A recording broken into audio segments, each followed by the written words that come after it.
ese momento. Buenas tardes a todos. Esta es nuestra segunda sesión de CD 101 de Introducción a Linux. El día de hoy todavía es introductorio. No vamos a ver nada realmente complicado. Vamos a ver temas y conceptos relacionados con Linux y con los sistemas operativos basados en Unix. Los que están aquí, ¿quién de ustedes ya tiene experiencia con Linux o con macOS? ¿Con la línea de comandos de macOS o con Linux? Ok, Isaac. Perfecto. ¿Algo? Muy bien, un poco. Perfecto. Muy bien, vamos a hablar de un poco de Unix, Omar, pues sí, claro que sí. No se preocupen, es justamente lo que vamos a ver. Y cómo este curso que yo les voy a dar aquí de Linux es bastante compatible con lo que ustedes pueden hacer con macOS. Y les voy a explicar la razón. Entonces, vamos a comenzar. Vamos a CD 101, a Introducción.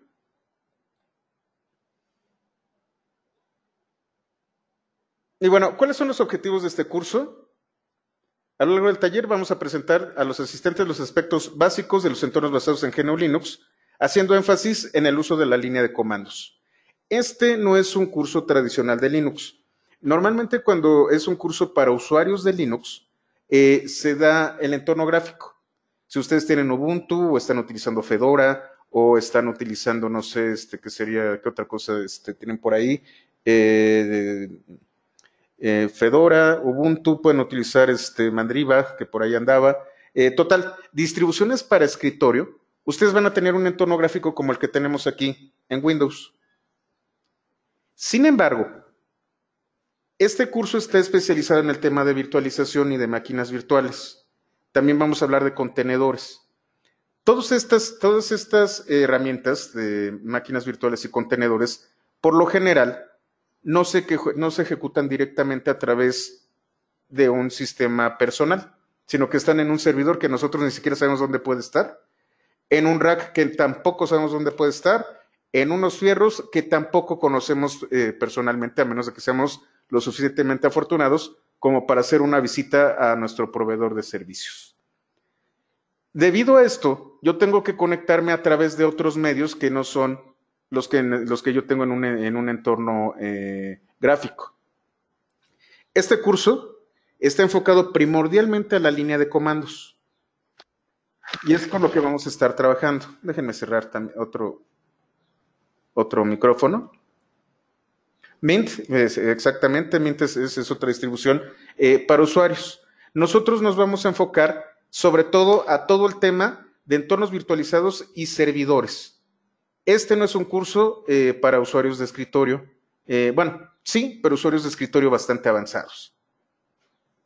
Entonces, vamos a trabajar con esto, vamos a ver algunos ejemplos, nos vamos a ir desde abajo, desde las raíces de lo que es un sistema de cómputo y vamos a empezar a trabajar para entender todos los conceptos primordiales que necesitan conocer para poder sentirse cómodos en entornos Linux sin entornos gráficos. ¿Ok? Bueno, vamos a usar la línea de comandos, vamos a tener conocimientos básicos sobre el kernel de Linux, no vamos a compilar un kernel, pero sí les voy a explicar la estructura del kernel, qué es una imagen, qué son los módulos del kernel, cómo funcionan los dispositivos y vamos a revisar una configuración básica del kernel. No lo vamos a compilar, no vamos a hacer modificaciones del kernel, pero todo este concepto de kernel lo vamos nosotros también a utilizar pues para prácticamente cualquier otro sistema operativo. Vamos a trabajar con una estructura de un entorno basado en GNU Linux. Le voy a llamar Linux para facilidad, pero esto, ahorita les explico por qué es lo más correcto. Vamos a hacer gestión de usuarios, vamos a meternos con el sistema de archivos, vamos a gestionar dispositivos y medios, vamos a hacer gestión de trabajos y de procesos. ¿Qué otra cosa? Vamos a hacer administración básica, que es instalación de paquetes, administración de alguna que otra operación, levantar un servicio, cosas muy básicas, redes básicas, que es la administración, y vamos a ver también de manera muy básica los temas de virtualización y contenedores. Estos son los objetivos primordiales del curso. Y ya que conocimos los objetivos, vamos a ver los antecedentes. Linux Es un proyecto que ya tiene, pues ya va para las 3 décadas. Estamos hablando de que nació en 1991 el kernel. Y bueno, ha ido evolucionando, se ha vuelto prácticamente omnipresente. Yo podría asegurarles sin temor a mentir de que el kernel más utilizado en el mundo en este momento es el de Linux. Y ahorita les voy a explicar por qué. Antes de Linux existió y sigue existiendo otro entorno llamado Unix. Seguramente ustedes han escuchado de él. ¿Quién no ha escuchado de Unix? Más bien, ¿quién no ha escuchado de Unix? Prácticamente todos han escuchado de él. No necesitan conocer más de él, les voy a explicar de lo que se trata. Los sistemas basados en Unix son, por ejemplo, IX de IBM, Solaris, que lo utilizo yo prácticamente todos los días en mi oficina, y macOS. El Unix más utilizado en el mundo es macOS. Y bueno, tenemos también a la familia BSD, que son FreeBSD, NetBSD, OpenBSD, etcétera, etcétera, etcétera, y todas las variaciones están basadas en entornos Unix.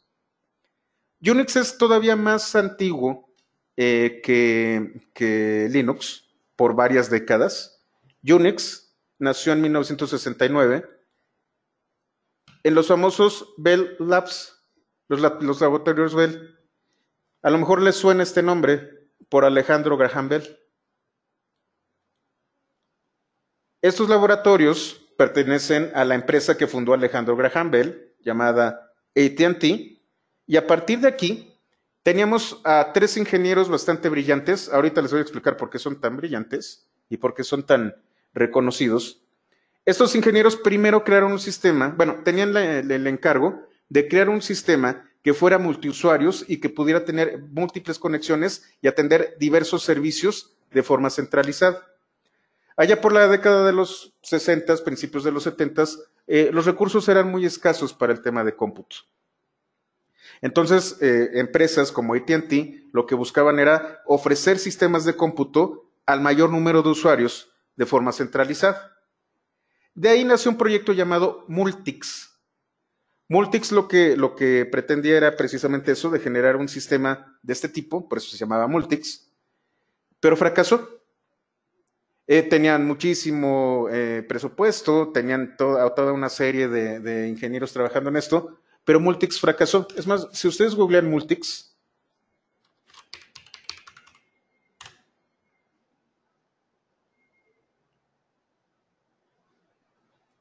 vamos a ver pues aquí en Wikipedia, hablan de un sistema operativo para compartir el tiempo. Lo voy a hacer más grande y lo voy a poner en español. Voy a utilizar mucho la Wikipedia. La Wikipedia es un gran recurso. Este sistema operativo empezó a desarrollarse en 1964 y fue un fracaso total. Sin embargo, se generaron las bases para el desarrollo de nuevos sistemas operativos. Tu Jupyter aparece vacío. Norma, tienes que hacer una actualización de Git. Voy a repetirlo para todos los que están conectados. Tú te vas a encontrar aquí. En este caso, yo tengo este directorio. Vamos a utilizar CD101. Abrimos una terminal. CD101. Git pull.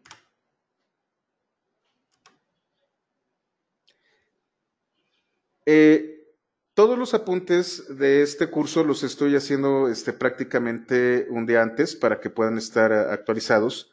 Entonces, lo que yo necesito de ustedes es que cuando yo les indique, generalmente es al inicio de una sesión, lo que yo les pido es que se conecten al repositorio y traigan la última versión del curso. Es como vamos a estar trabajando cotidianamente. Entonces, lo que tienen que hacer, Norma, es irse al directorio CD101. CD es change dir o cambia de directorio. Te vas a CD101 y ejecutar git pull. Lo que va a ocurrir es el sistema se va a conectar con GitHub va a verificar que haya modificaciones y las modificaciones las va a traer a tu repositorio local. ¿Ya todos estamos con la notebook correcta? Muy bien. Por favor, no teman en preguntar las veces que sea necesario. Es para ustedes este curso. Esa es la diferencia entre grabar un video y tener sesiones en vivo. Y este curso está programado para 2 semanas, incluyendo la de ayer, para 10 días, que son 20 horas. Las características del curso lo hacen muy dinámico y bastante rápido. Entonces, si tienen dudas o quieren comentar algo al respecto, con toda tranquilidad lo pueden hacer. Justamente para eso son las sesiones en vivo.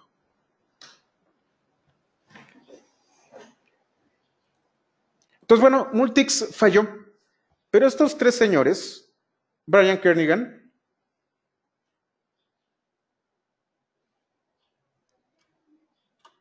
este señor de aquí, voy a hacerlo más grande porque es grande este señor,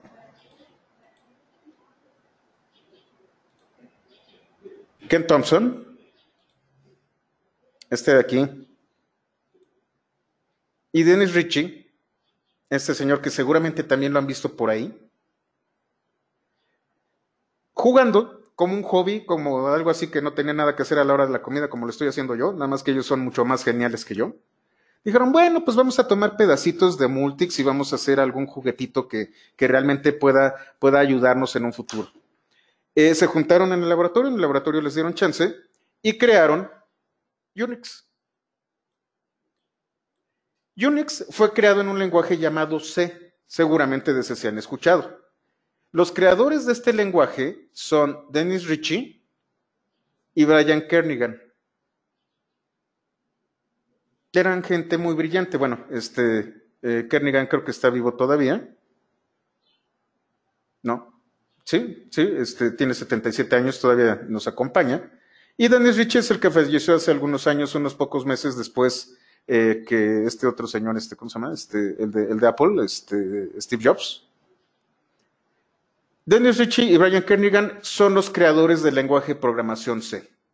Y Ken Thompson era el ingeniero principal del proyecto Multics.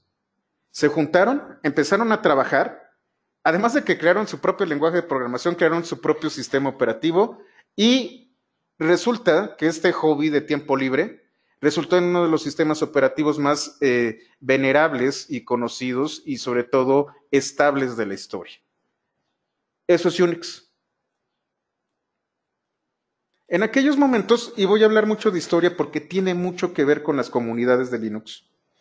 En ese momento el tema de las licencias no existía, no les cobraban licenciamiento, lo que les hacían, como eran muy caros los recursos de cómputo, lo que hacían normalmente los fabricantes es, yo te doy el hardware, que era del tamaño de un cuarto, y el software, bueno, pues te doy los manuales, ahí está el código, y pues si quieres hacer alguna modificación al hardware, pues contrata a tu ingeniero, ahí tienes los libritos, y bueno, pues muchas felicidades y mucha suerte porque ahí está tu sistema. Es así como se trabajaba durante estas épocas, precisamente porque tenían muy pocos recursos y porque no podía, una sola empresa no podía desarrollar toda la tecnología. Y entonces lo que ocurría es que la gente de Unix decía, bueno, pues tengo aquí mi paquetito de Unix, pero quiero conectarlo a una impresora en particular, o ¿se acuerdan ustedes? Seguramente si ven películas viejas, ven esos gabinetotes que tienen las grabadoras en donde giran cintas en discos. Eso era lo que ellos tenían, o la voy a conectar a otro sistema de teletipo, o a un lector de tarjetas perforadas. Total, como no existían los drivers, como eran equipos que se iban desarrollando al momento, los drivers o los controladores los tenía que desarrollar la propia gente para poder conectarse y poder utilizarlos. Era mucho el hágalo usted mismo. El telex, todo ese tipo de cosas. Muchísima gente empezó a trabajar en el desarrollo de Unix sin licenciar nada, simplemente compartiendo el conocimiento. Había repositorios en donde podían tomar las cosas y nadie, absolutamente nadie les decía nada, porque así era como se manejaba el conocimiento y el software era conocimiento, entonces todo el mundo era feliz en aquellos tiempos. Sin embargo, empezamos a darnos cuenta, bueno, por aquellos años yo todavía no habría nacido, soy del 72. Durante la época de los 70s, principios de los 80s, esa era la tendencia. De hecho, empezó a generarse un movimiento en el MIT de chamacos, de muchachos, que estaban muy interesados en hacer cosas, que hacían las cosas por gusto, que les gustaba la ciencia, las matemáticas y el cómputo. Y a estos muchachos se les llamaba hackers. Hack en inglés es la acción de utilizar un hacha para cortar madera. Eso es un hack. En el MIT hubo un grupo de personas conocidas como hackers que hacían eso, pues, que hacían eso nada más que con tecnología. En el español de Castilla, en el castellano, le dicen chapuza.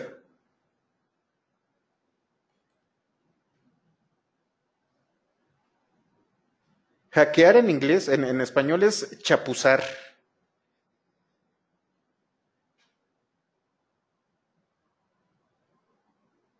Chapuza es improvisación. Entonces los hackers son chapuceros en el español de España.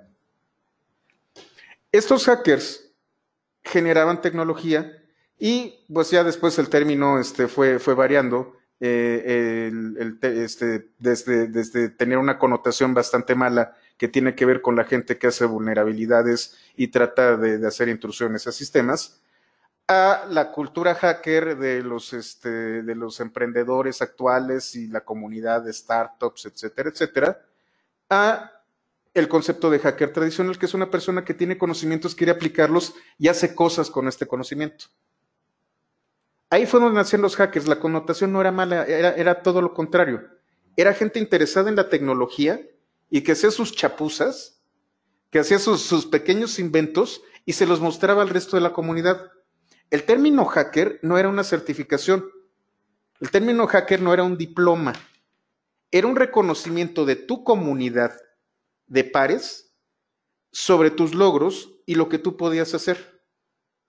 Tú no te autodenominabas hacker, de hecho el que se autodenominaba hacker hace una década, pues normalmente lo corríamos de las listas de correo.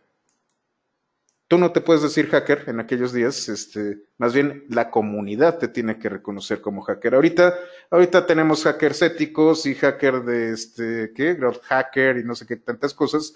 El término se pervirtió un poco, pero el término original nació en el MIT como una serie de personas con conocimientos que les gustaba hacer cosas nuevas a partir de la tecnología. Eso era el hacker y la cultura hacker.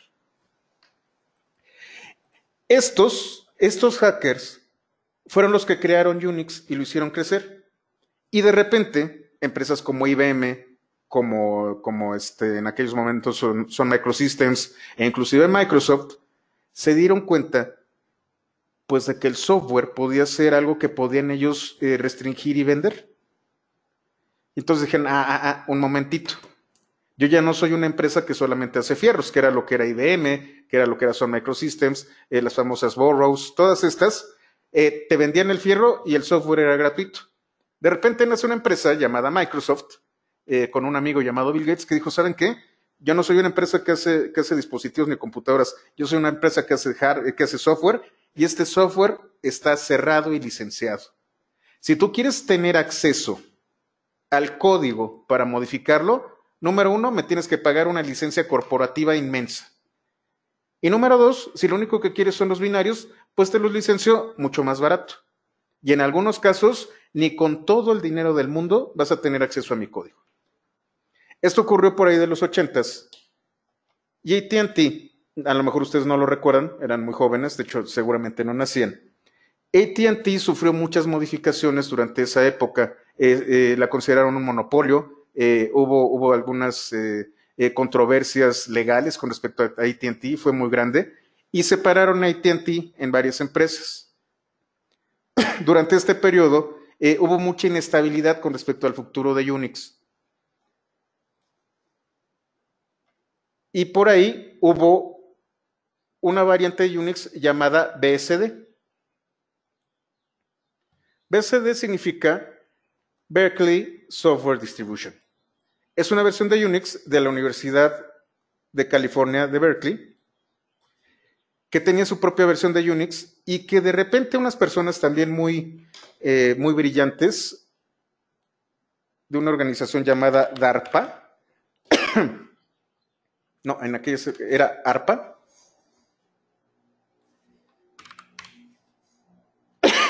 perdón, déjenme tomar un poquito de agua, le dieron un contrato gubernamental a la Universidad de Berkeley para un proyecto muy particular. Un proyecto que ARPA es una agencia de los Estados Unidos parecida a NASA, nada más que ARPA es militar, para nuevos proyectos de tecnología.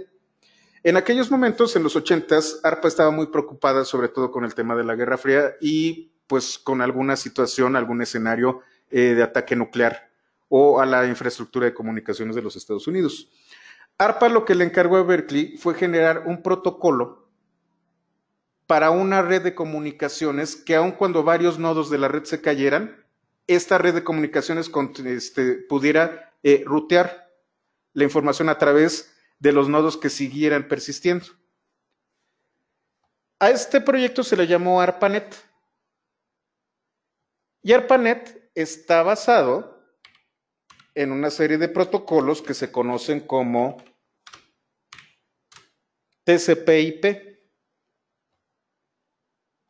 que son la suite de protocolos de Internet. Internet, ARPANET, nació en un Unix, en el Unix de la Universidad de Berkeley, que se conoce como BSD.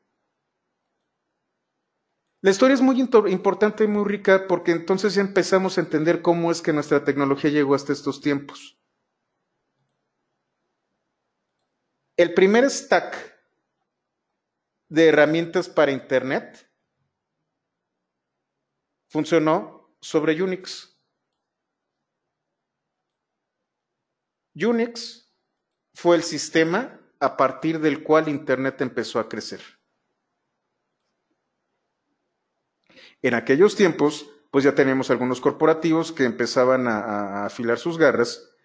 Y, por ejemplo, a la Universidad de Berkeley le dijeron, sí, está muy bonito tu Unix, pero me tienes que pagar licenciamiento para que sea un Unix, porque Unix es una marca registrada. Y pues, si no me pagas un licenciamiento, no puedes utilizar la marca.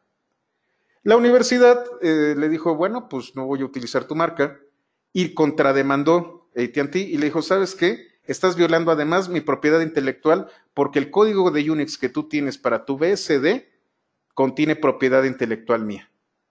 ¿Qué fue lo que hizo la Universidad de Berkeley? Dijo, sí, pues aquí tienes tus paquetes, vuelvo a escribir el código y entonces BSD no es Unix, pero es toda la base para una nueva serie de sistemas operativos.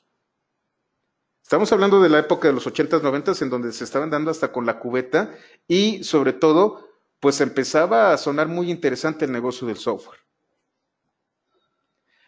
Al final de cuentas, Berkeley nunca compró la licencia de Unix y entonces teníamos Unix, que era certificado, y entonces teníamos a IX o a Oracle o HPOS o a todos estos sistemas Unix que se vendían y todavía se siguen vendiendo en algunos ámbitos. Y teníamos versiones libres, como la BSD, que por problemas legales jamás podría utilizar el nombre de Unix. Ahorita les voy a platicar qué pasó después. De hecho, lo voy a colocar aquí. Esto pasó en los 80s. En 1993, AT&T le vendió los derechos primero a ESCO, a SCO.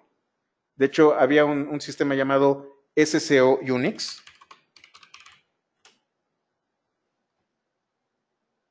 que ahora es SCO Open Server. Y a su vez, SCO le vendió los derechos a Novell. Y Novell, a su vez, le vendió la marca de Unix a un grupo llamado The Open Group. Esto parece chisme, pero está bien bonito. Entonces, a partir de 1993, Unix es una marca registrada que pertenece a The Open Group. The Open Group es una organización especializada en estandarización, en generar estándares para tecnologías de la información. The Open Group, además de ser el dueño de Unix, es el dueño de una cosa llamada TOGAF. Los que hacen sistemas seguramente han escuchado de TOGAF, que es una arquitectura para desarrollo y gestión de sistemas informáticos. Pero de entrada, pues Open Group hace estándares. Uno de los estándares y especificaciones. Me están preguntando por el OS2. Qué bueno que me comentas.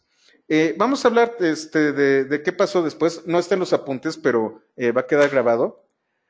Una vez que perdió BSD, la Universidad de Berkeley, los derechos ¿cómo se llama?, de distribuir Unix, se creó BSD. Bueno, BSD ya existía, pero se crearon variantes. De estas variantes hay una familia, que es la familia BSD.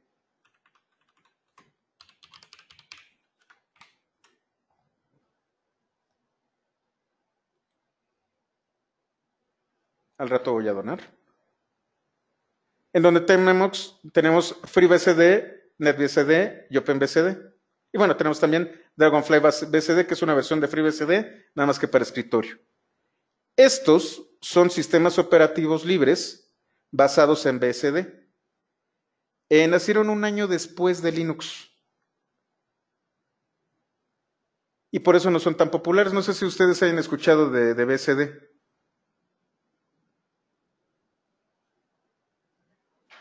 ¿Todavía se utilizan mucho? Bueno, esta gráfica es bastante vieja. Pero bueno, estas son las distribuciones de BSD que existen actualmente.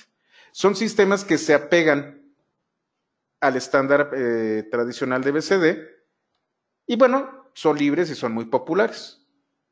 Ahorita hablamos de OS2. Déjenme hablar de otro, del Unix más utilizado. A partir de BSD, en donde tenemos 386 BSD y 4.4 BSD. Ahora sí, vamos a hablar de Steve Jobs. No sé si estén enterados, pero Steve Jobs lo corrieron de Apple ahí por los 90 porque no era muy bueno y porque pues no estaban funcionando sus proyectos. Él se fue por ahí, empezó a trabajar, ya ven que al señor se le ocurrían algunas ideas, y creó una empresa mientras se entretenía llamada Pixar, y se dedicaba a hacer películas, pero se quedó con el gusanito de la tecnología. Y entonces creó otra empresa junto con Pixar llamada Next.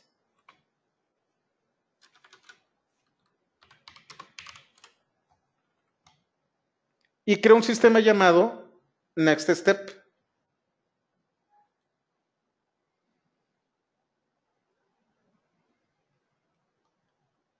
De repente, la gente de Apple se dio cuenta de que había sido un error garrafal haber corrido a Steve Jobs. Y entonces, si ustedes también se recuerdan, el sistema operativo de la Mac era bastante rudimentario, bastante fellito. Fue uno de los primeros sistemas con entorno gráfico, pero cuando regresó Steve Jobs, creó a partir de Next Step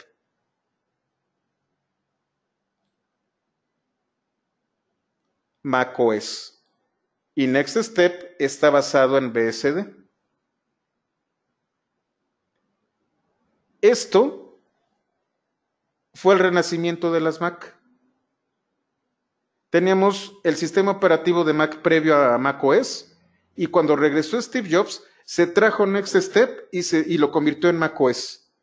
macOS es una variante de BSD y como ellos sí tienen lana, sí pagaron su certificación para que esto sea un Unix.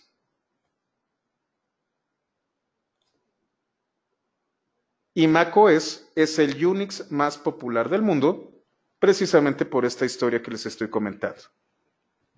Y vamos a hablar de OS2. OS2 es un sistema operativo que, bueno, en aquellos momentos en que nació MS2, IBM primero le dio un contrato a Microsoft para que todas las IBM PC compatibles, todas aquellas PCs que son compatibles con IBM tuvieran un sistema operativo. Un error garrafal por parte de IBM porque le encargó a un tercero generar el sistema operativo para sus máquinas de cómputo personal. Lo que hizo genialmente Bill Gates fue monetarizar eso. Dijo, bueno, pues sí tienes mi contrato, pero yo le voy a vender a cualquier fabricante que haga IBM PC compatibles. Así que no tengo la exclusividad con IBM, sino que yo lo puedo vender y cualquier persona que pueda comprar un motherboard, colocar un procesador, conectarlo a un monitor y un teclado, pues yo le voy a vender la licencia de Microsoft DOS, LMS2. No obstante que no entendieron las personas de IBM, se juntaron nuevamente con Microsoft y le dijeron, bueno, está bien, me ganaste, pero ¿qué te parece si de manera conjunta hacemos algo un poquito más espectacular? Vamos a crear un nuevo sistema operativo a partir de MS2 y que tenga un entorno gráfico porque tenemos que competirle a las Mac de aquellos tiempos. Y fue así como que de manera conjunta IBM y Microsoft crearon el que se conoce como OS2.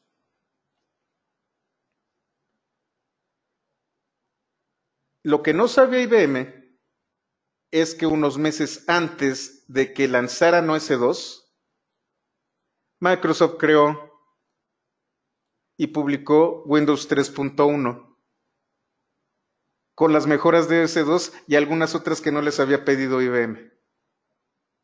De hecho, no fue unos meses, fue unos años antes.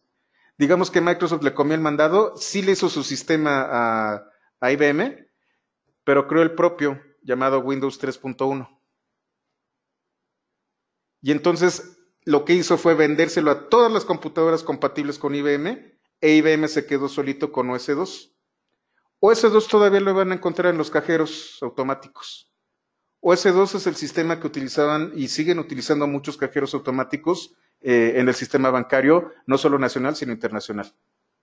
Por cierto, esta semana se hackearon algunos cajeros automáticos por una falla de seguridad. No les voy a platicar aquí porque esto va a quedar grabado, pero me comentaron al respecto. Entonces, esta es la historia reciente de cómo los sistemas operativos han ido pues creciendo. Vamos a continuar con los apuntes. The Open Group tuvo una muy buena idea. Dijo, ¿sabes qué? Hay tantas versiones de Unix en aquellos tiempos que vamos a generar un estándar para unificar esto. Vamos a generar un estándar para interfaces, vamos a ver cómo es la arquitectura, cómo van a estar distribuidos los archivos.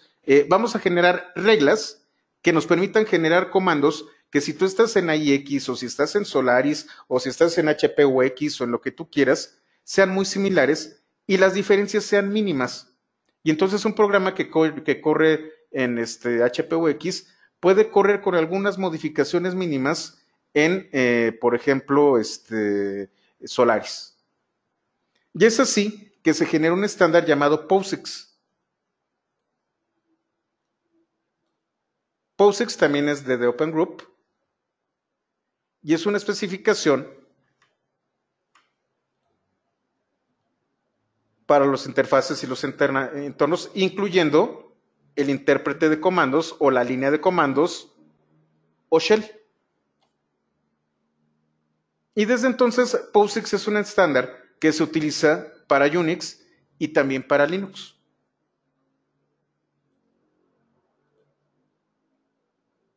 A partir de todo esto que vimos, que se dieron hasta con la cubeta a los grandes corporativos y nació un enorme corporativo llamado Microsoft a partir de errores estratégicos de IBM, que nació también el software libre. Ante todo este pleito que tuvieron los corporativos por quedarse por los derechos, con los derechos y licenciamiento del software, hubo una pequeña contrarrevolución. No me cae muy bien. De hecho, voy a hablar de dos personas que no me caen para nada bien, pero que son muy importantes. En 1985, Richard Stallman, que también era un estudiante becado del MIT, quería configurar su impresora para su sistema Unix. Habló con el fabricante de la impresora y le dijo, oye, pásame el código de tu controlador porque quiero modificarlo. El proveedor de la impresora dijo, sí, cómo no, son $20,000. Y pues Richard Stallman dijo, oye, ¿cómo que $20,000? Y le dijeron, sí, el código es licenciado, entonces tú necesitas comprar una licencia corporativa para que yo te dé el código para que tú modifiques los controladores de la impresora que yo te vendí. Y dijo, oye, pero pues es mi impresora, tengo derecho a modificar. Le dijeron, no, a menos de que tengas una licencia no lo puedes modificar. Hizo berrinche este señor, a decir verdad es bastante berrinchudo, pero bastante bueno e inteligente, tengo que reconocerlo, y creó lo que se conoce como la Free Software Foundation. La Free Software Foundation es una fundación especializada, y él creó también, no creó el software libre, no creó el concepto de software libre, bueno, no creó el concepto, pero sí el nombre de software libre. Eso es lo que implica. En inglés, free es o libre o gratis. Free tiene esas dos acepciones en el inglés. Escogió mal el nombre porque a veces lo confunden. Libre no significa que sea gratis. En español sí tenemos diferenciación entre libre y gratis, y aquí sí entendemos el concepto. La Free Software Foundation lo que hace es generar código, tecnología y licencias que nos permiten liberar nuestro código y poder compartirlo. Junto con la Free Software Foundation se enunciaron lo que se conocen como las 4 libertades del software libre. ¿Cuáles son estas 4 libertades? La libertad cero, que es la libertad de usar el programa para cualquier propósito.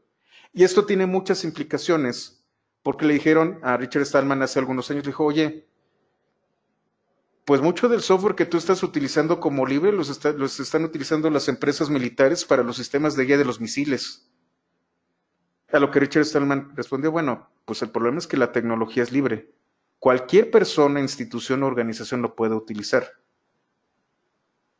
No hay reglas de exportación. No sé si ustedes hayan leído las letras chiquitas de los acuerdos de licenciamiento, pero por ejemplo hay países que están bloqueados por Estados Unidos a los que no les puedes vender cierto tipo de tecnología.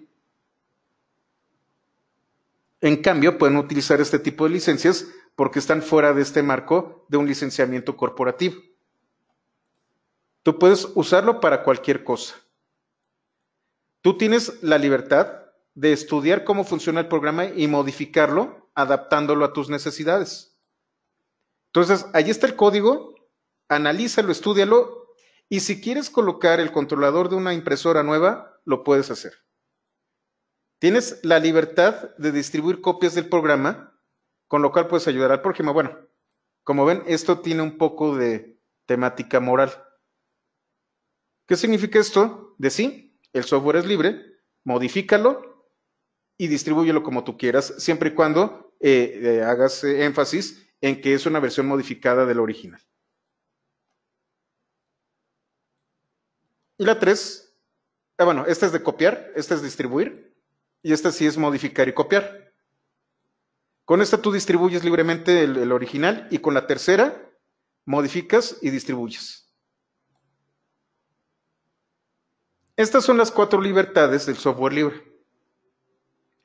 Esta es una premisa que tiene mucho contenido filosófico y moral, que inspiró a mucha gente por ahí de los 90s, incluyendo a alguien que por ahí me pidieron que hablara de él, incluyendo a Miguel de Casa, que también ha tenido muchos proyectos con este señor, para hacer tecnología,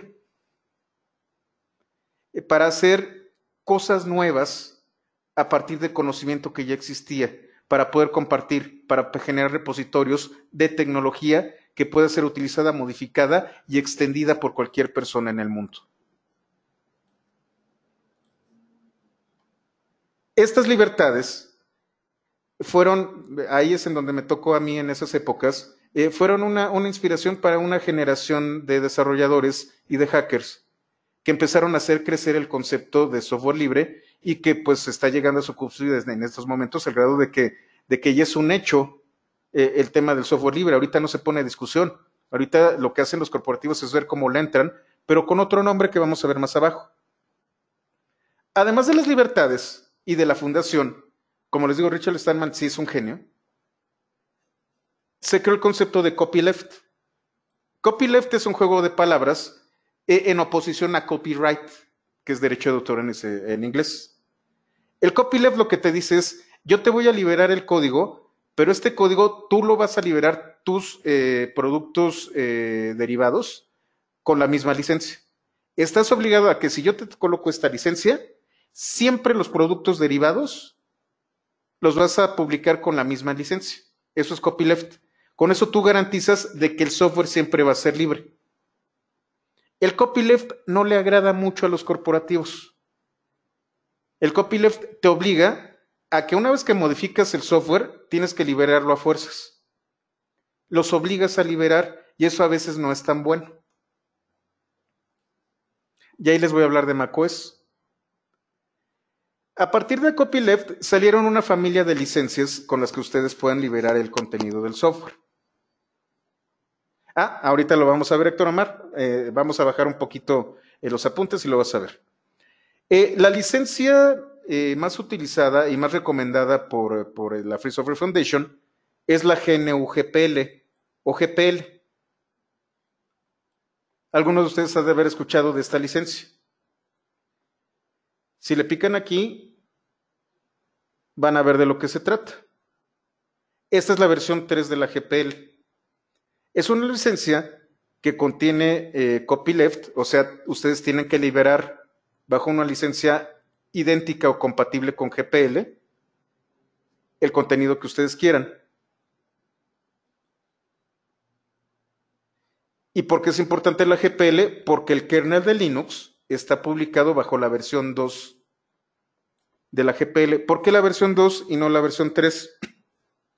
La versión 3 te restringe el tema de patentes de software.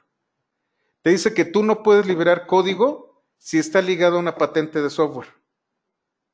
La GPL 2 es un poco más permisiva y hubo por ahí de hace 10 años mucha polémica con respecto a esta publicación por el tema de Novell.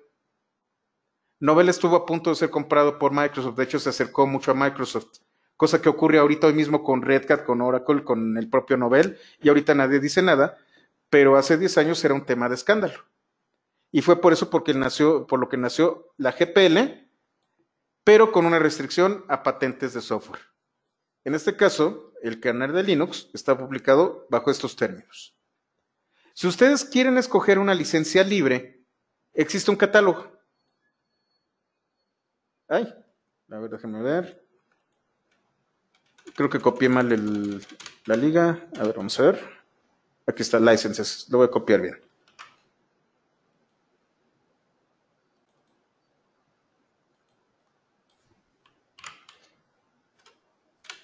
En este catálogo hay un pequeño manual de cómo evaluar una licencia. Y existen licencias libres que no tienen copyleft. ¿Qué significa esto? Es una licencia que a mí me permite tomar el código, revisarlo, compartirlo, pero si lo modifico, yo puedo cambiar los términos de licencia. Las licencias sin copyleft, por ejemplo, son la licencia MIT, la licencia, creo que es la X11, y una licencia que se llama BSD. Se llama BSD porque es la licencia que utilizó la Universidad de Berkeley para liberar su distribución de Linux. Esta licencia lo único que te pide es que le des atribución y de que dejes claro de que no es el original. Puedes modificar y nadie te va a demandar si modificas y cierras el código. Es por eso por lo que Steve Jobs escogió BSD. Porque si no hubiera escogido BSD y hubiera escogido Linux, entonces tendría que estar obligado a que el resto del sistema operativo fuera libre, obligatoriamente bajo los términos de la licencia. Lo que hizo Steve Jobs es, bueno, tomó una partecita de BSD, le voy a llamar Darwin, y voy a crear otra parte que es el entorno gráfico que se llama Quartz. Y Quartz no lo libero, y es más, voy a tener componentes cerrados que jamás voy a liberar, pero la base llamada Darwin sí es software libre. Como pueden ver y como pueden apreciar, el tema de una licencia es muy importante. Y si ustedes son desarrolladores, deben de tener mucho cuidado con qué licencia van a utilizar. Y era algo que yo les comentaba con respecto a GitHub hace algunos años. GitHub tenía un problema hace algún tiempo en donde si tú no le decías qué licencia ibas a utilizar, el contenido que tú publicabas en GitHub era dominio público. Y a lo mejor tú como desarrollador y como creador original de una obra, que así es como lo tomamos nosotros en México y en muchas partes del mundo, el software es una obra de propiedad intelectual y protegida por los derechos de propiedad industrial. Yo si la coloco en GitHub, cualquiera la puede tomar. Digo, hay personas a las que no les interesa eso y dicen, bueno, es para el mundo. Pero hay personas que trabajaron y lucharon e hicieron muchísimas pruebas y le invirtieron como para que alguien llegue, tome tu código y se lo lleve para otro lado. La decisión de una licencia es del creador y puede haber personas como yo que estoy muy convencido del software libre, que liberamos bajo la licencia más permisiva, y hay gente que dice, ¿sabes qué? No lo libero. O ¿sabes qué? Sí lo libero, pero a fuerzas cualquier tipo de obra derivada de la mía tiene que ser software libre. Si ustedes son desarrolladores y les gusta el software libre, primero, chequen la licencia del código que están utilizando y si es código totalmente nuevo, tengan mucho cuidado de ver qué licencia van a utilizar cuando publiquen su código. A lo mejor va a ser tema de un webinar y yo creo que esta sesión en particular la voy a hacer pública porque es muy importante los temas que estamos platicando y prácticamente no conozco, bueno, conozco muy pocas gentes que tienen ciertos conocimientos con respecto a todo esto. No solo es tecnología, sino hablar con abogados, de entender los conceptos, leer exactamente la licencia y sobre todo tomar decisiones de negocio. Yo creo que sí. Este en particular va a ser liberado el día de hoy, este va a ser público, todos los demás no, pero este capítulo sí, este me gusta de regalo para la gente. Vamos a continuar. Es justamente el tipo de decisiones que puedo hacer porque soy el dueño del contenido. Ese es lo bello del software libre. Si yo decido que esto es público, nadie me va a detener porque es mi contenido y yo decido qué hacer con él. Podría decir, ¿saben qué? No me gusta, voy a hacer un libro y voy a cobrar 100,000 pesos por el libro y entonces lo voy a cerrar y me voy a limpiar y los voy a demandar a todos si copian una pequeña porción de lo que yo estoy haciendo aquí. Bueno, esa es decisión mía y si alguien va a pagar 100,000 pesos por mi libro, pues está bien. Pero mi decisión también es, ¿saben qué? Vamos a liberar el contenido y que sea de la comunidad y que la comunidad se enriquezca de esto. Es así como nació la comunidad de software libre y sobre todo en países latinoamericanos y en México impactó muchísimo. Miguel de Icaza fue uno de los grandes desarrolladores de Linux y de software libre y que gracias a él, me duela de decirlo o no, estamos donde estamos. Él fue el creador del proyecto Genome, que es el entorno gráfico que utilizamos en la mayoría de las distribuciones de Linux. El otro entorno se llama KDE, que era alemán. Es más, les voy a platicar la historia, esta sí no es oficial. No, no la contaré porque no es oficial y es solamente un rumor. Me la voy a guardar. Esa quizá después cuando apague la sesión. Es muy interesante, pero creo que es una leyenda urbana y no voy a estar hablando de leyendas urbanas. Bueno, Miguel de Icaza fue un gran creador de contenido para Linux y en particular Genome es su obra maestra. Es quizá el legado más grande que haya hecho un desarrollador mexicano a los sistemas de cómputo actuales. Y todo esto fue hecho aquí donde estoy, en la UNAM, en Ciencias Nucleares, y ahí fue donde se gestó un gran movimiento de software libre mexicano. Ese movimiento está un poquito apagado actualmente, pero justamente por eso estoy aquí, porque me interesa generar comunidad y que este movimiento siga creándose, independientemente de mí, que yo no soy ni vaca sagrada, ni gurú, ni nada, sino de ustedes que están aquí escuchando y viendo este tipo de contenidos, para inspirarlos un poco a que hagan cosas nuevas y a que vayan más allá de lo que ustedes creen que pueden hacer.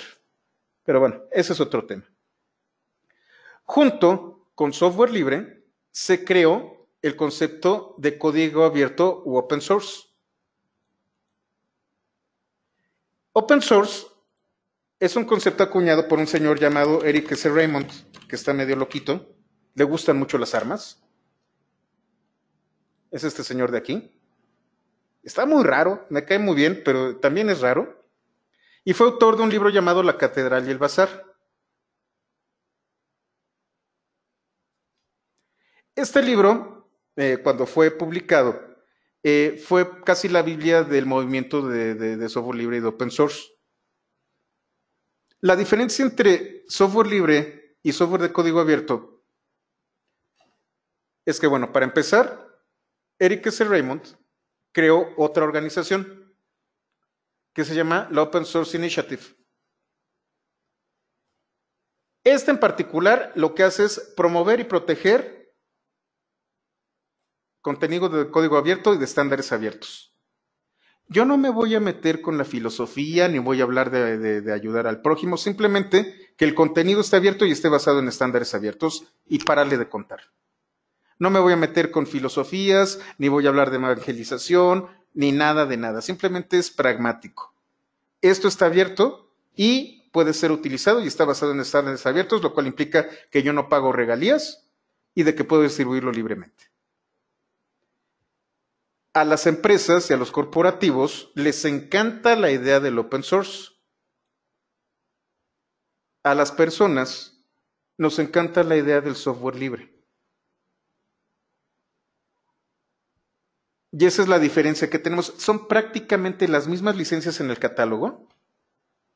Debe de haber una o dos que no, pero si se fijan, tenemos la licencia Apache, la BCD, la BCD de 2 cláusulas. Por aquí abajo está la GNU, MIT, etcétera, etcétera. Y estas son más abiertas, son más amigables para el negocio. Mientras tanto, la GPL es más amigable hacia el tema de la libertad. En México, la comunidad de software libre hasta hace una década era recalcitrante y era bastante activa. Y bueno, el héroe en México de todo este tipo de cosas, y sigue siéndolo, es Richard Stallman, viene muy seguido a México. Yo considero que es un poco excesivo a veces, pero esa es mi opinión personal. Por favor, tómenlo como tal. Yo no soy quien para decirles quién está en lo correcto o no. Pero yo considero que es excesivo. Yo prefiero, y soy un poquito más pragmático, prefiero el tema del open source sobre el del software libre para hacer negocios. Pero como persona me gusta muchísimo la idea de software libre. Esas son las diferencias. Una tiene una connotación moral e ideológica y la otra no. La otra tiene una connotación de negocios y de uso de tecnología. No sé si queda claro la diferencia entre software libre y open source, de código abierto. Y como ustedes pueden ver, si ven un fabricante como Red Hat, o como puede ser SUSE, o como puede ser Oracle, hablan de open source y prácticamente no hablan de software libre. ¿Queda claro? ¿Queda clara la diferencia? Es una diferencia de concepto, pero es una diferencia importante. El software libre inspira, el open source hace negocios. ¿Hasta aquí todo claro? Perfecto. Dejen cerrar algunas ventanas.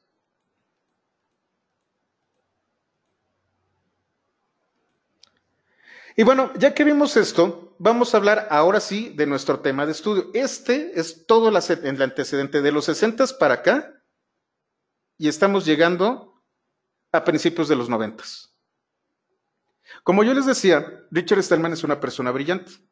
Y además de hacer la Free Software Foundation y generar estas licencias, creó una iniciativa llamada GNU, el proyecto GNU o GNU. GNU es un acrónimo muy particular que es GNU is not Unix. Richard Stallman programa en Lisp, de hecho es un muy buen programador de Lisp. Esto tiene mucho que ver con programación funcional. Esta reiteración, esta iteración de GNU is not Unix, es muy propia de programadores de Lisp. GNU es un proyecto que, como su nombre lo indica, es un clon de Unix. No utiliza nada del código de Unix, sino que trae código propio, pero se apega al estándar POSIX en algunos casos. Es una serie de paquetes que, por ejemplo, ustedes han escuchado de GCC, que es el compilador de C, o Make, o ¿cómo se llama? O GFortran, o también han escuchado por ejemplo, este señor es el papá de Emacs, También hizo Emacs Richard Stallman. Total, tiene todos los componentes de GNU para hacer un clon de Unix. Perdón, Fernando, decías que con el open source no se pagan regalías. Sí, de hecho, aquí viene la parte interesante del open source. Ni con ¿cómo se llama? Ni con el software libre ni con el open source hay un cobro de licenciamiento. Tú puedes redistribuir el software, tú puedes modificarlo y puedes decidir, en el caso de las licencias sin copyleft, tú decides con qué licencia liberar. Si tiene copyleft, te obligan a liberarlo gratuitamente, pero nadie va a venir a demandarte por hacer uso de esta tecnología. Existen otros software, como sucede en el caso de Microsoft Office o de Microsoft Windows, en donde tú tienes un acuerdo de licenciamiento y tienes acceso a los binarios, pero no tienes acceso al código. Lo que pelea tanto la Free Software Foundation como la Open Source Initiative es la libertad de distribuir el código. Si tú quieres cobrar por los binarios, no hay bronca, pero el código tiene que ser libre. ¿Ok? ¿Queda claro? Perfecto, Fernando. Muy buena pregunta. Muchas gracias. Entonces, bueno, volvemos al proyecto GNU. GNU es un proyecto que va a generar un sistema operativo. La idea era generar un sistema operativo clon de Unix para desechar todos los Unix y que todo fuera libre, bajo una licencia libre. Este proyecto inició bastante bien, por ahí también por ahí del 85-86, empezó a desarrollarse, pero le faltaba una cosa, y es de lo que vamos a hablar el día de mañana, que es un kernel. GNU eran todas las herramientas alrededor del sistema operativo, que mañana vamos a discutir a plenitud el tema del sistema operativo, pero le faltaba un kernel, al que ellos llamaron en aquellos momentos Hort. De hecho, todavía lo siguen desarrollando desde los 80s para acá.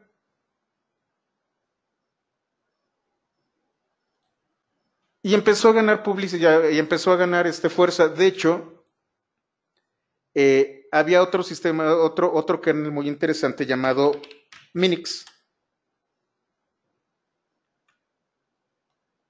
Este Minix no era no estaba bajo una licencia de software libre, de hecho no tenía licencia, y fue desarrollado por una señora de apellido Tannenbaum.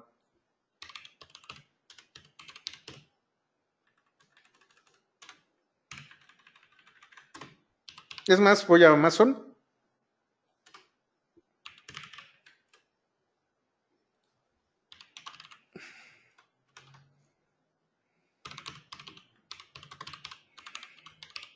Este señor, el creador de Minix, crea un librito llamado Modern Operating Systems. Andrew S. Tannenbaum. Junto con sus libros y sus cátedras, liberó un pequeño kernel llamado Minix, que era el que utilizaba GNU para sus proyectos. Empezó a ganar mucha fuerza y GNU y Minix se llevaban muy bien. Sin embargo, esta era una pieza meramente académica y a Tannenbaum no le interesaba utilizarla mucho. Vamos a recorrernos unos cuantos años después. Minix es por ahí de los 90s. Fíjense lo que pasó con Minix recientemente. Fíjense en esta noticia que es de 2017. Intel, sin avisarle absolutamente a nadie, dentro de sus chips tiene un pequeño sistema operativo. Y este sistema operativo tiene funciones que van más allá de los permisos de administrador. Y adivinen en qué está basado el sistema operativo.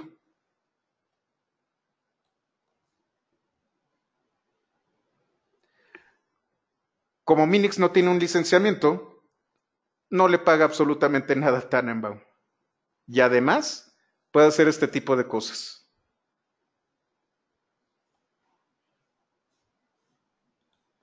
Perdón, Rafael, ¿qué me estás preguntando?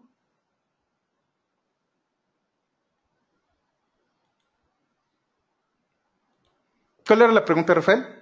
Sí, sí, él es el autor del libro de sistemas operativos. De hecho, es un libro seminal. Es un libro que se utiliza prácticamente en todas las universidades para hablar de sistemas operativos. Tannenbaum es una de las autoridades más grandes con respecto a diseño y desarrollo de sistemas operativos. Y ocurrió algo en 1991. Sí tenía ciertas bondades Minix, estaba creciendo muy bien, pero era un juguete académico. Y Tannenbaum lo vio así, tal cual. Y bueno, como vieron, alguien se aprovechó Minix de manera secreta. Pero de repente, en 1991, el 25 de agosto de 1991 para ser exactos, un estudiante finlandés llamado Linus Torvalds, este señor, que es de muy mal carácter y muy mal hablado, y que ya lo regañaron el año pasado, manda un correo. Esta es una copia del correo.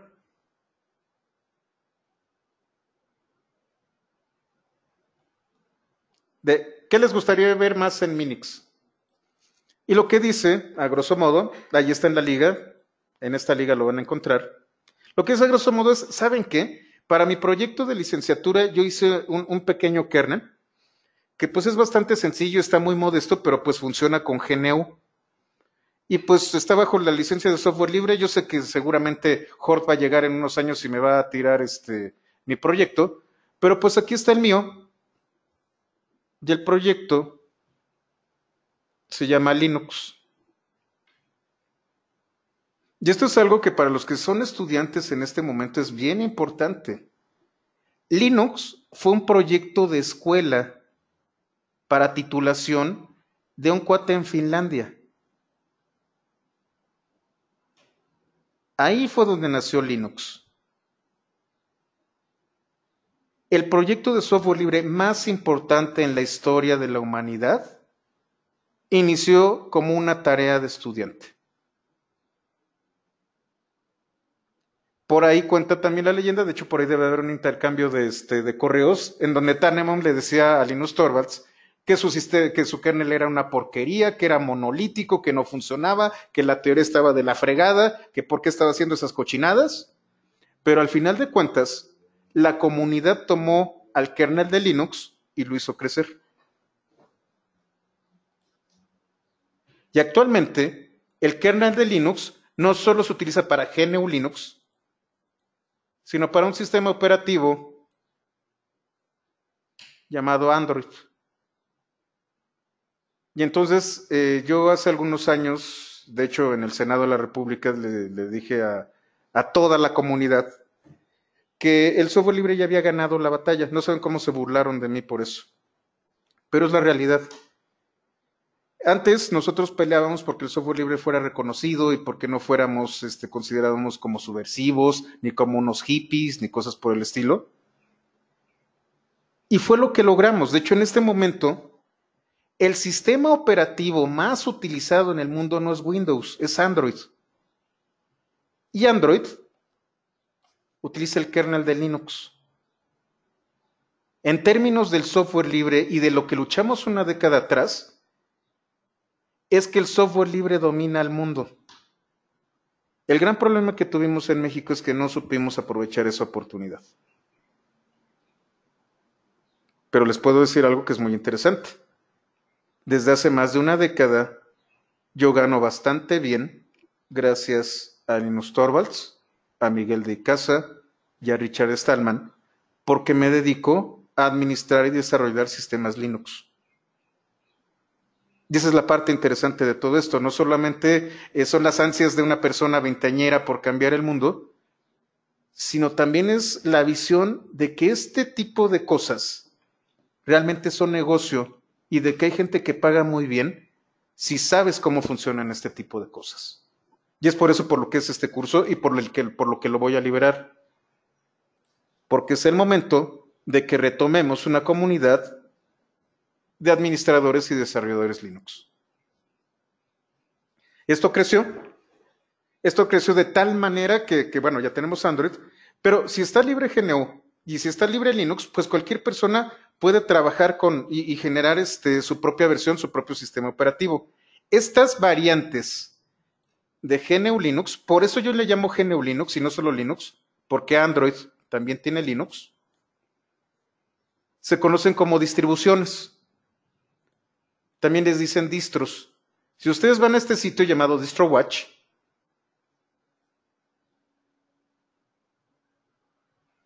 este sitio hace un seguimiento de decenas de distribuciones. Cualquier persona puede hacer su propia distribución de Linux. A ver si todavía existe.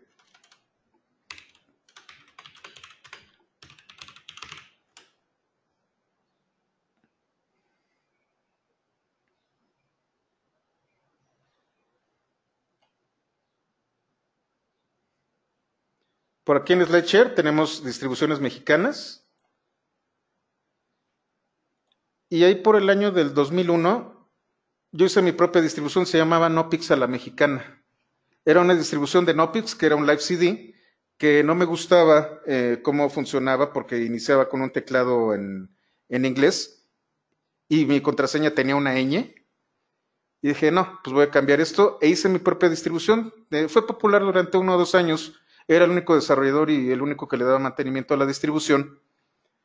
Pero me dio los suficientes conocimientos como para ser un poco conocido en el medio y como para conseguir chambas como administrador de Linux. Entonces por ahí deben de encontrarse Nopix a la mexicana. Fue uno de mis primeros pininos haciendo cosas interesantes con Linux hace algunos años.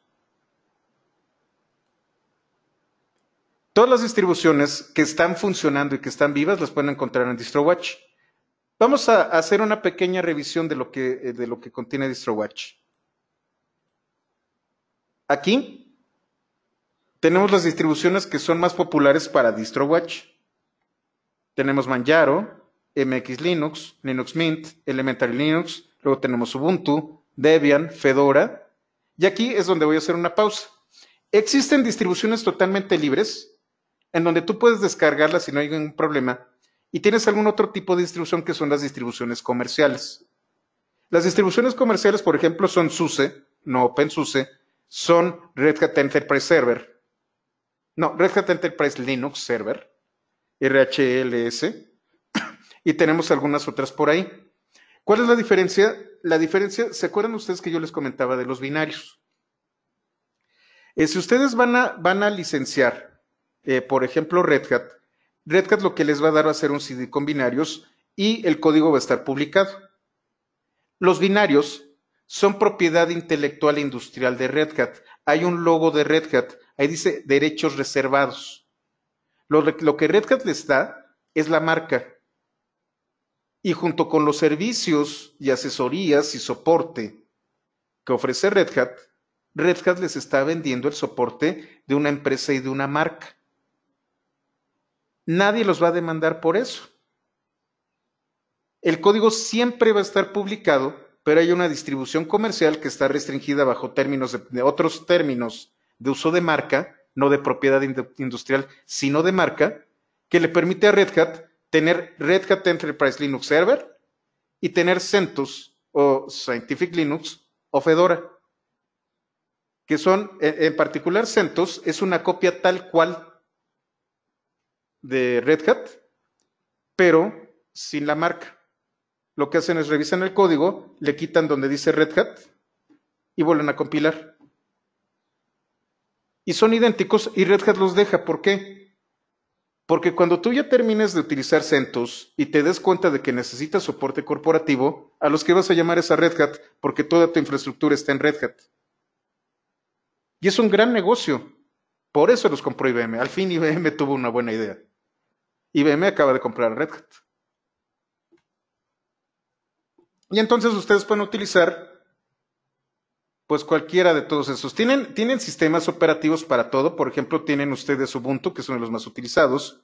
Tienen SUSE, tienen Red Hat o CentOS. Pero, por ejemplo, hay uno en particular que utilizaba mucho, bueno, con el que yo empecé, se llama Slackware. Yo empecé con esto por ahí del 95, con esta distribución. Esta distribución es inclusive más vieja que otra que ustedes han de conocer llamada Debian. Debian es un proyecto totalmente libre, pero que es la base, por ejemplo, para distribuciones como Ubuntu o como Mint.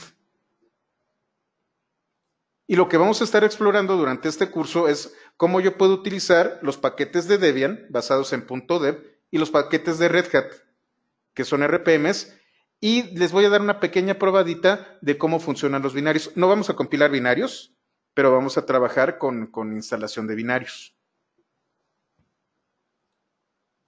Las diferencias a veces son mínimas cuando tú estás apegado a la Linux. Llegamos aquí. A partir de esto, hay muchas versiones y tú puedes hacer como quieras tu distribución. Puedes decir, no, ¿sabes qué? Mi sistema de archivos es parecido al de Windows, o me aviento mi propio sistema de archivos, o manejo de manera distinta los dispositivos, etcétera, etcétera. Pero ¿qué va a ocurrir? Los fabricantes de tecnología y de software, que era una de las principales críticas que se tenía con Linux en un principio, pues van a tener que hacer su software para Debian, su software para Red Hat, su software para SUSE, su software para Mandrake, su software para Gentoo, etcétera, etcétera. Y entonces, todos los esfuerzos de un fabricante pequeño de software se iban a hacer para todas las distribuciones de Linux que se le ocurriera a un usuario. Esto generaba un problema de negocio y de mercado, porque estábamos pulverizando el mercado. ¿Qué fue lo que pasó? Se creó la Linux Foundation. La Linux Foundation es un corporativo, en donde obviamente está Linus Torvalds, de varias empresas, incluyendo a Red Hat, a Microsoft, a HP, e incluyendo también a Oracle, a la gente de SUSE, que se sientan en una mesa y dicen, ¿sabes qué? Vamos a homologar la arquitectura de Linux y vamos a hacer una serie de recomendaciones para que estas transiciones y este tema de los, ahí se me fue el nombre, de las dependencias de software y de las estructuras del sistema no sean tan diversas como para pulverizar el mercado. Y a partir de este proyecto, si ustedes se fijan aquí, hay varios proyectos. Tenemos LSB, que es Linux Standard Base.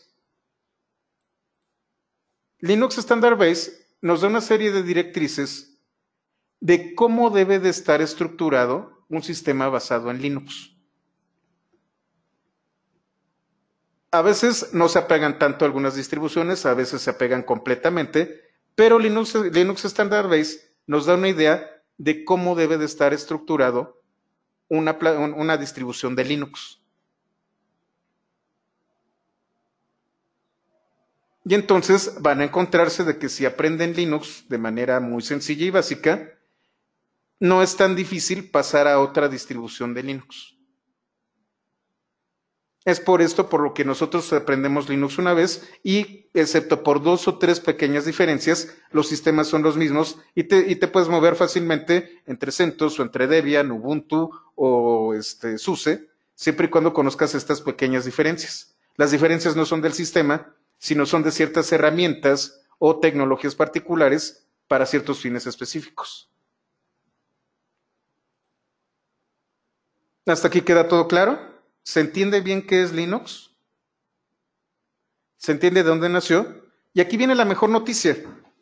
El día de mañana vamos a tener 2 capítulos. Vamos a tener el capítulo de los sistemas,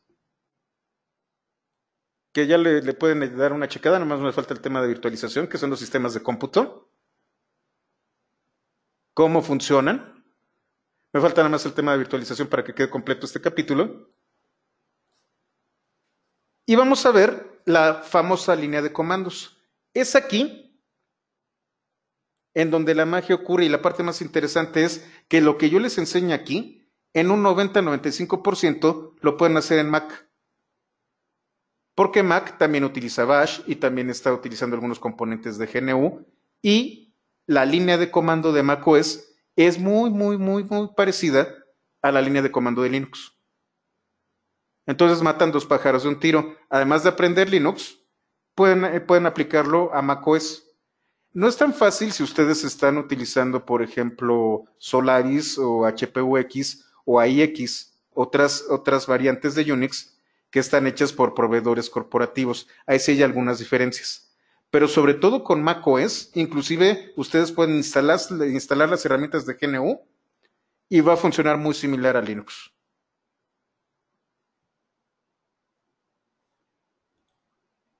Sí, de hecho, qué bueno que me estás preguntando, Fernando. Raspbian, Eh, inicialmente, Linus Torvalds había hecho la distribución de Linux, bueno, el kernel de Linux para la plataforma x86, la que maneja Intel y la que maneja AMD para los Ryzen y los Athlons y todo este tipo de cosas. Sin embargo, hay otras arquitecturas que también se sumaron a Linux. Tenemos arquitectura ARM, tenemos por ejemplo la arquitectura PowerPC que utilizaban las viejas Mac, tenemos la arquitectura 386 y la ARM es muy particular.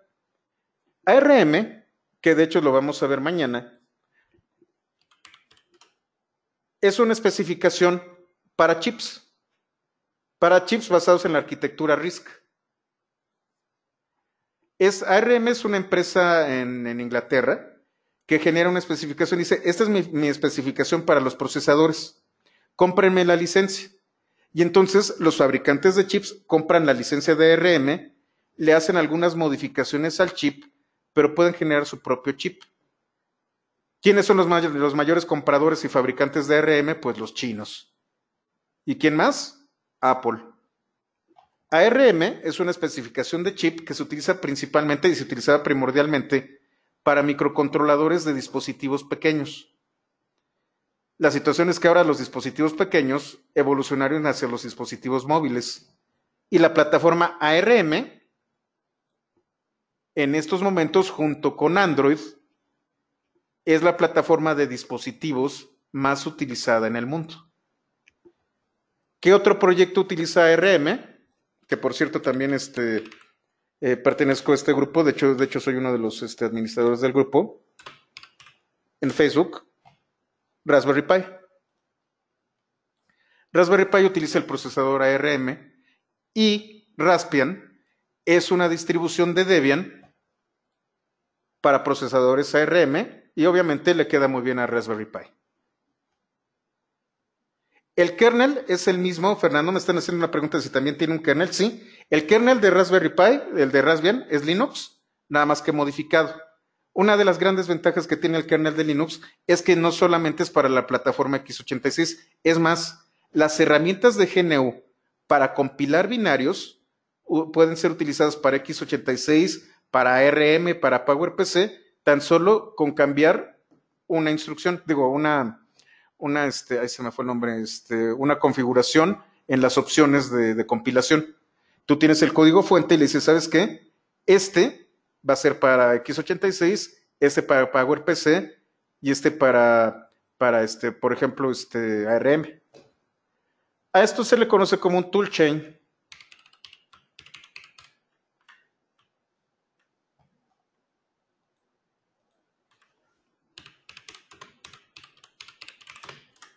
El New Compile Toolchain. El toolchain no es otra cosa más que una serie de herramientas para que el código pueda ser compilado. Como yo les decía, está GCC.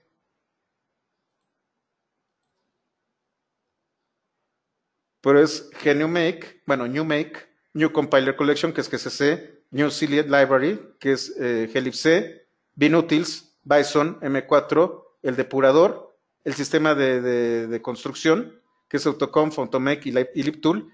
Y la gran ventaja que tiene esto es que yo puedo compilar los binarios para el procesador que yo decida. Entonces lo que tenemos es un kernel compilado para ARM, que es lo que tiene Raspbian. ¿Ok? ¿Queda claro? Bueno, pues este es el primer capítulo. Como les digo, vamos a irnos más o menos leves. A partir del capítulo 3, que es la línea de comandos, ya no va a ser teoría. Mañana vamos a ver lo básico de un sistema de cómputo, cómo funciona el kernel de Linux rápidamente, y a partir de ahí, todo lo demás va a ser práctico. Así que no se me desesperen, terminamos el día de hoy aquí y mañana continuamos con un sistema de cómputo genérico y cómo funciona el kernel y cómo entramos a la línea de comandos. Ya entramos en tema el día de mañana. Entonces, si no hay mayores dudas y haciéndoles el anuncio, esta sesión va a estar dentro de la lista de reproducción, pero esta sí va a ser pública. El resto de los videos van a ser no listados, o sea, solamente accediendo a la lista de reproducción van a poder ustedes tener estos videos, pero este en particular lo voy a publicar para cualquier persona en YouTube. ¿Ok? Ahorita les platico el shell, eso viene mañana, Fernando. Les voy a platicar qué es el shell, que es ¿cuál es la diferencia entre shell, consola y terminal? Que suenan a lo mismo, pero no son lo mismo. Lo vemos el día de mañana. Y bueno, pues muchas gracias por acompañarme. Nos vemos mañana.